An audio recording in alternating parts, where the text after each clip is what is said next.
Welcome to the Property Elite podcast. I'll be your host, Jen Lehman, chartered surveyor and co-founder of Property Elite. Stay tuned each week for more on industry hot topics, market updates and new RICS guidance.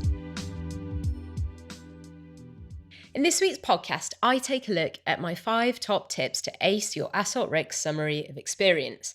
It's essential listening for all AssocRICS candidates.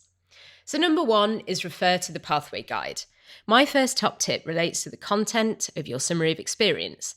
You'll need to write a statement for each mandatory and technical competency.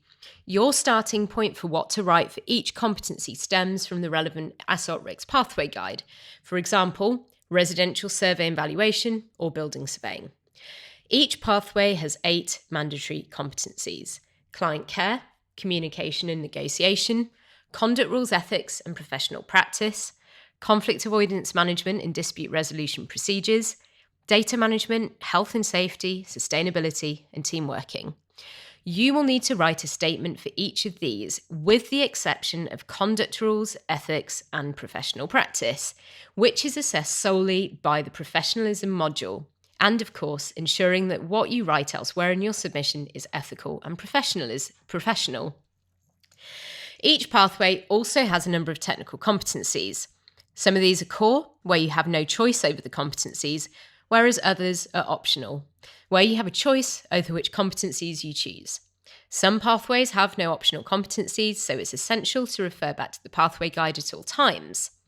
The pathway guide sets out a description, requirements, example of likely skills, knowledge and experience, and examples of tasks undertaken for each competency. This is your Bible for knowing what to write, and it'll help you to split your experience into the right competencies. Number 2 is structure. And structure is the next key consideration when writing up your summary of experience.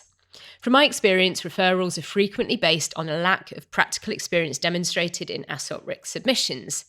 So, when writing up each competency statement, I recommend adopting the following structure. Knowledge. What do you know?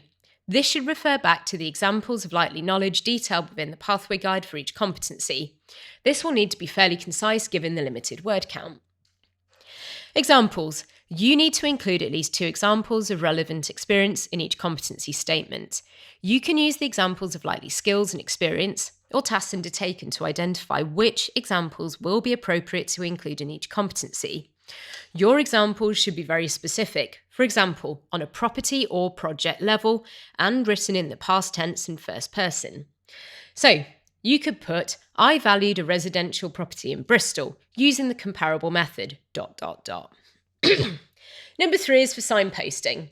It's really helpful to your assessors to signpost all of your examples mentioned in your summary of experience with a clear title, perhaps using bold font. Doing so can help to identify your examples and ensure that they're highlighted within your summary of experience. Number 4 is written style, and your summary of experience needs to be written in your own style. However, given the limited word count, there are lots of ways you can ensure you're writing concisely and fluently. I recommend downloading the How to Write in Plain English guide from our website blog, which provides a really helpful overview of how to write effectively. I always recommend using the first person, so I, me and my, to demonstrate that your experience is your own rather than that of anybody else. Number 5 and finally is experience. When selecting examples, they need to be relevant to the competency you're writing about. I also recommend selecting examples that demonstrate the breadth and depth of your experience rather than using very similar examples in the same competency. For example, in valuation, I recommend selecting examples covering more than one valuation method, purpose, or building or asset type.